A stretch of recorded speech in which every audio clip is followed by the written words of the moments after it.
Hello, sorry बच्चों, कुछ technical issue के कारण वीडियो को मैंने बीच में रोक दिया था। तो अब ठीक है। तो अब हमने जो बात की थी वो यहाँ पर आप देख सकते हैं, पुराने वाले जस्ट वीडियो को देखो कि यहाँ a सदिश बराबर 5, b सदिश बराबर 4 दे रखा है और थीटा का मान 30 डिग्री दे रखा है। तो उस केस में हमने देखा क्रॉस मल्टीप्लीकेशन करवाया तो 5 into 4 into 1 upon sine theta का मान, साइन 30 का मान 1/2 आया, तो वैल्यू 10 आई थी। अब इस 10 की जो दिशा होती है, ये 10 की दिशा हम कैसे निर्धारित करते हैं? तो इस 10 की दिशा को निर्धारण करने के लिए हमारे पास में दो नियम होते हैं जो आप 10वीं कक्षा में पढ़ के आए होंगे। एक होता है दक्षिण हस्त का नियम, दक्षिण हस्त का नियम, जिसको बोलते हैं right hand rule. Right hand rule क्या होता है राइट हैंड रूल? कि मुझे यहां सपोज दैट यहां पर ए राशि है और ये जो है बी है और मुझे अब इसका गुणा करवाना है। तो ये ए वेक्टर इधर है और ये बी वेक्टर इधर है, इनका गुणा करवाना है। तो ए से बी चल रहा हूं ना मैं, तो मेरी अंगुलियां जो है वो ए से बी की ओर जानी चाहिए। तो अंगुलियां ए से बी की ओर जा रही है तो डायरेक्शन जो है अंगूठा मेरा अंदर की ओर जा रहा है ना, तो इनसाइड है। तो ये देख सकते हैं ये जो इनसाइड वाली डायरेक्शन है वो ए और बी दोनों के परपेंडिकुलर है। तो आपको यही ध्यान रखना है बेटा कि कभी भी आप इस प्रकार के क्वेश्चन सॉल्व करते हो तो पीछे एन कैप लगा देना। एन कैप का मतलब नॉर्मल और कैप का मतलब यूनिट वेक्टर, मतलब इन दोनों सदिशों के नॉर्मल में यूनिट वेक्टर है, इन दोनों सदिशों के लंब दिशा में एकांक सदिश है। इस कारण से हम यहाँ पर क्या लगा देते हैं? एन कैप लगा देते हैं। तो इस बात को थोड़ा ध्यान रखना। तो फॉर्मूला मॉडिफाइड कर लो आप। तो दक्षिण हस्त का नियम समझ में आया। इसके द्वारा हम जो सदिश आ रहा है, सदिश गुणनफल के बाद में जो सदिश आ रहा है उसकी दिशा का हम निर्धारण कर सकते हैं। एक और नियम होता है दक्षिण पेज का नियम।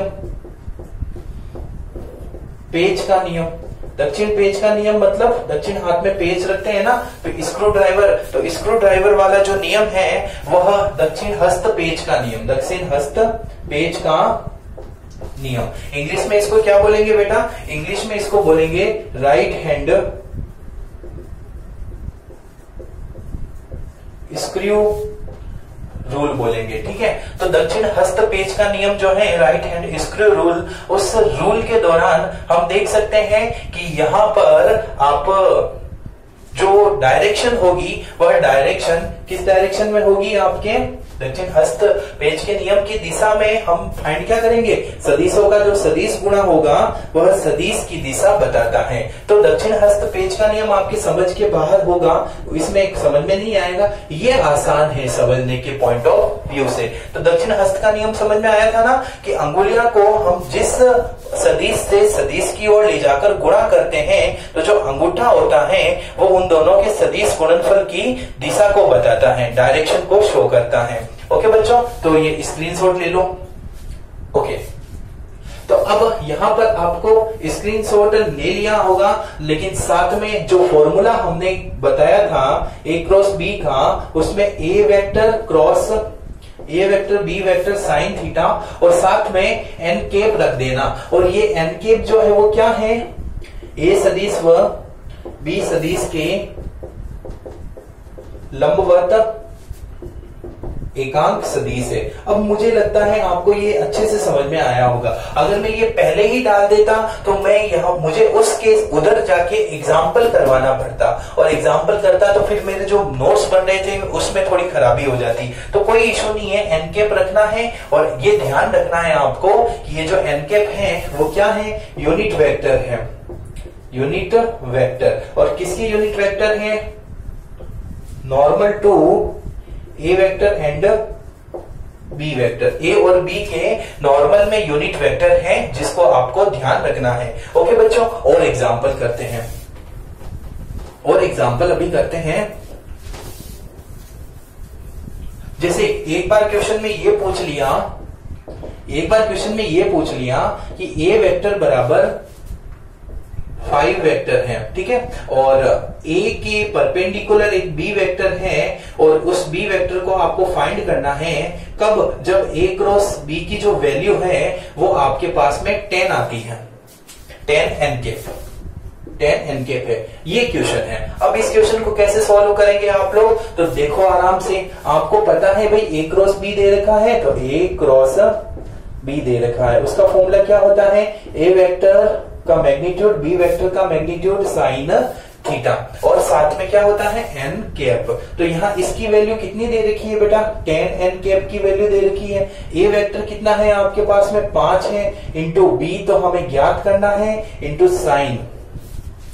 अब ये बोल रहा है ये दोनों परपेंडिकुलर हैं, परपेंडिकुलर है, इसका मतलब क्या, इसका मतलब ये साइन 90 का मान 90 है और यहाँ पर एन कैप है, एन कैप से एन कैप तो कैंसिल हो गया, साइन 90 का मान 1 होता है, तो 10 equals to 5 into B into 1, तो बी बराबर क्या हो जाएगा 10/5। तो ये हो गया आपका, समझ में आया ना आपको मैं क्या बोल रहा हूँ, 10/5 हो गया, तो 10/5 की वैल्यू कितनी आ गई है 2, तो 2 जो है वो बी की वैल्यू आ गई। तो इस प्रकार के बहुत सारे क्वेश्चंस बनते हैं। आइए हम वो दूसरा पैटर्न लेते हैं, स्क्रीनशॉट ले लो।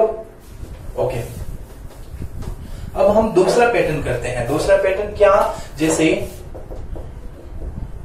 आई के प्लस 2j के प्लस 3k कैप दे रखा है और b वेक्टर आपको दिया है -ik plus 2j cap minus 3k cap, ये दो वेक्टर दे दिए।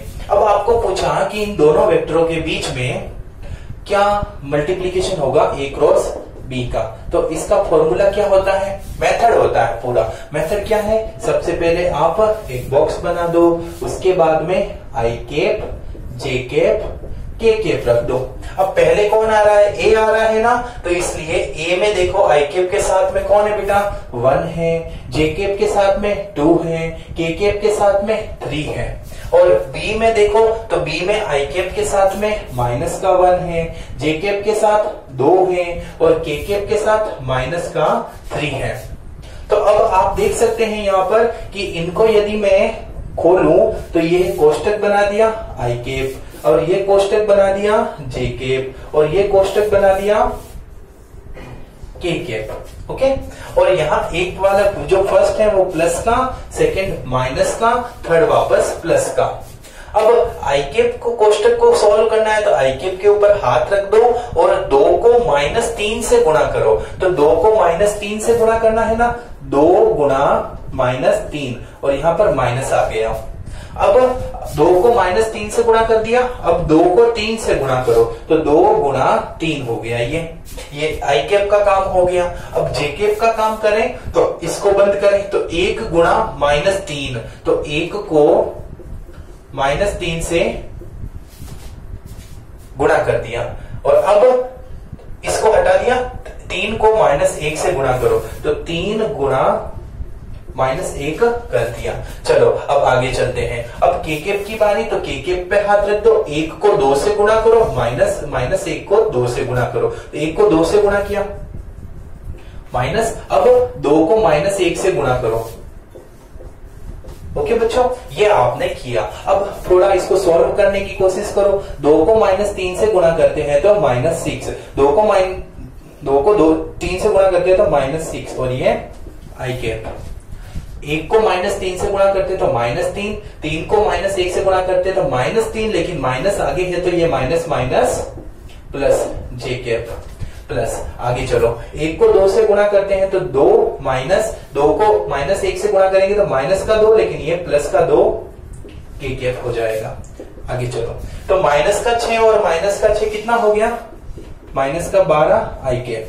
अब माइनस का 3 से प्लस का 3 कैंसिल, तो यहाँ पर 0 हो गया ये, तो माइनस का 0 j कैप प्लस, अब यहाँ 2 और 2 4 हो गया, तो 4 k कैप। ये हो गया इसका आंसर। आप कभी कभी इसी चीज को ऐसे भी लिखे हुए पाओगे, माइनस का i कैप, j तो है ही नहीं, और प्लस का 4 k कैप। तो ये भी चीज आप देख सकते हैं। तो दोनों राइट है बेटा। तो आपको मेथड समझ में आया, मेथड नहीं समझ में आया तो एक बार वापस इसी वीडियो को देखो, आपको चीज समझ में आ जाएगी और आनी भी चाहिए। ओके, चलो आगे चलते हैं। इसको साफ कर लूं मैं, स्क्रीनशॉट ले लो।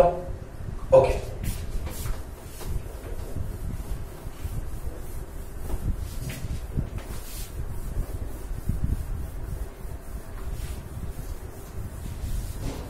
एक और बात, अब एक बार क्वेश्चन क्या आया, ध्यान से सुनना। अब ध्यान से सुनना, एक बार क्वेश्चन क्या आया, ए जो है उसको दे दिया था किसी ने एक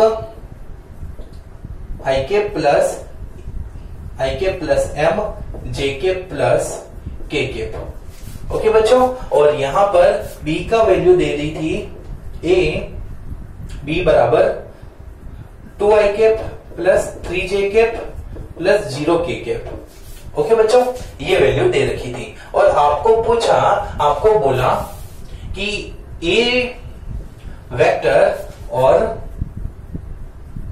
क्रॉस बी वेक्टर ये दोनों 0 है, इनका मल्टीप्लीकेशन 0 है। तो आपको क्या फाइंड आउट करना है बेटा, आपको फाइंड आउट करनी है एम की वैल्यू। चलो, हमारा प्रोसेस हमें पता है क्या होता है, ए क्रॉस बी वेक्टर बराबर क्या फॉर्मूला होगा। चलो खोलना शुरू करो, आई जे और के, और इसको बंद कर दिया। आई के साथ में 1, जे के साथ में एम, के साथ में 1, यहाँ आई के साथ में 2, जे के साथ में 3 और के साथ में 0। ओके बच्चों, अब यहाँ पर इसको करो, ए क्रॉस बी बराबर, अब इस कोष्टक को ओपन करा और आई कैप लगा दिया, माइनस इस कोष्टक को ओपन करा और जे कैप लगा दिया, प्लस इस कोष्टक को ओपन करा और के कैप लगा दिया। अब बताओ, आई कैप के मान में अपन m को 0 से गुणा करेंगे तो m इंटू 0 माइनस, अब 1 को 3 से गुणा करेंगे तो 1 इंटू 3, ये आई कैप का काम हो गया। अब जे कैप के मामले में 1 को 0 से गुणा करेंगे 1 इंटू 0 प्लस 2 को 1 से गुणा करेंगे 2 इंटू 1। अब के कैप का मामला है, इसमें 1 को 3 से गुणा करेंगे 3 माइनस 2 को m से गुणा करेंगे 2 इंटू एम। अब इसको थोड़ा सही से लिखो, लेकिन A cap cross B cap है, इसका मान 0 है, इसका मतलब क्या है 0 आई कैप प्लस 0 जे कैप प्लस 0 के कैप, इसका मतलब ये निकलता है। ठीक है बेटा, तो इसका मतलब ये निकलता है तो कोई इश्यू नहीं है। आपको यहाँ पर ये तो m तो गया तो इसका तो कोई मतलब भी नहीं है, यहाँ पर j गया इसका कोई मतलब नहीं है, यहाँ पर m है तो ये k के साथ में जो है 0 आ रहा है और यहाँ k के साथ में 0 ये आ रहा है, तो इसको 0 के बराबर कर देंगे तो -2m बराबर क्या हो जाएगा बेटा 0 हो जाएगा।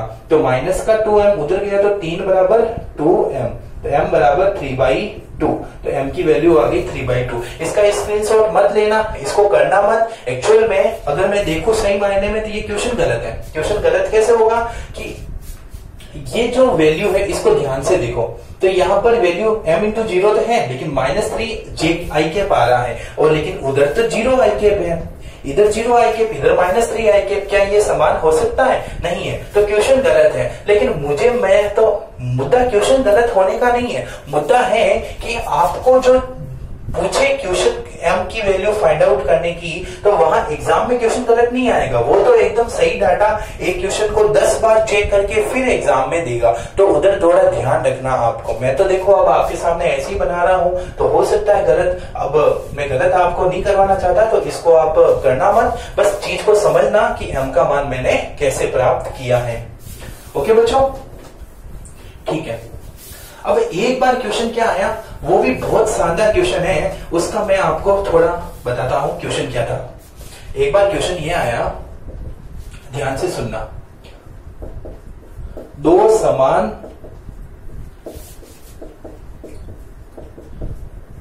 सदिशों के मध्य कोण थीटा है तथा उनका सदिश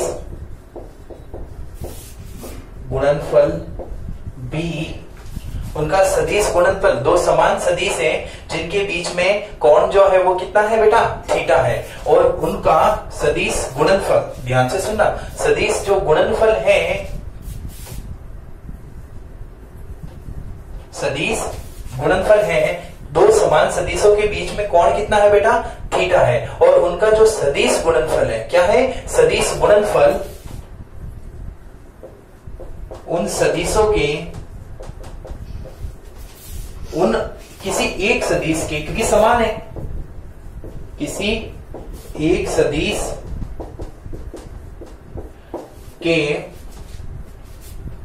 वर्ग के बराबर है। तो थीटा ज्ञात करो। इंग्लिश में बोल देता हूं, लिखना नहीं, ये भी नोट में नहीं करना है, बस इस चीज को समझना है, क्योंकि एक बार ये क्वेश्चन आ गया था आईआईटी एनआईटी लेवल में, तो वहां पर लिखा है, तो आपको करना नहीं है, बस समझना है खाली। इंग्लिश में क्या बोलेंगे, दो इक्वल वेक्टर है। क्या है?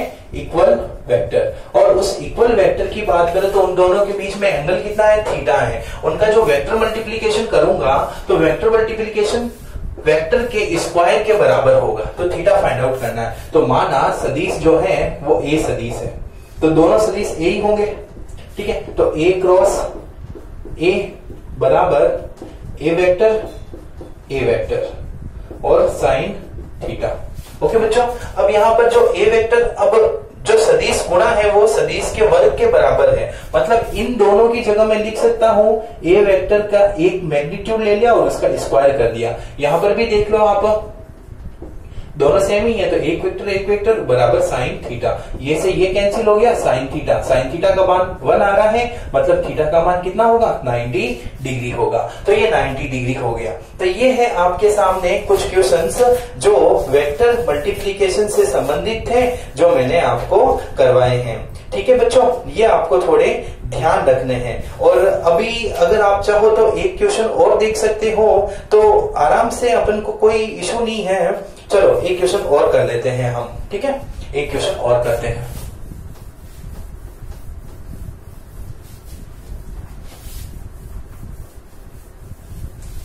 अब क्वेश्चन कैसा है? बहुत शानदार क्वेश्चन है, ध्यान से सुनना। दो सदिशों के, अब ये क्वेश्चन आप भले लिख देना, किस कोण पर सदिश गुणनफल तथा अदिश गुणनफल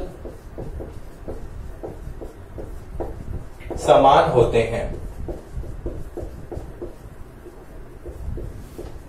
ठीक है, on which angle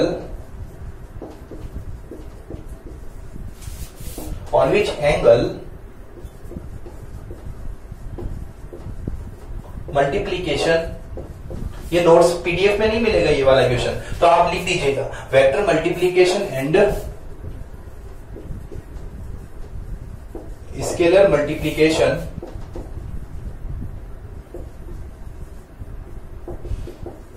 of two vector is same.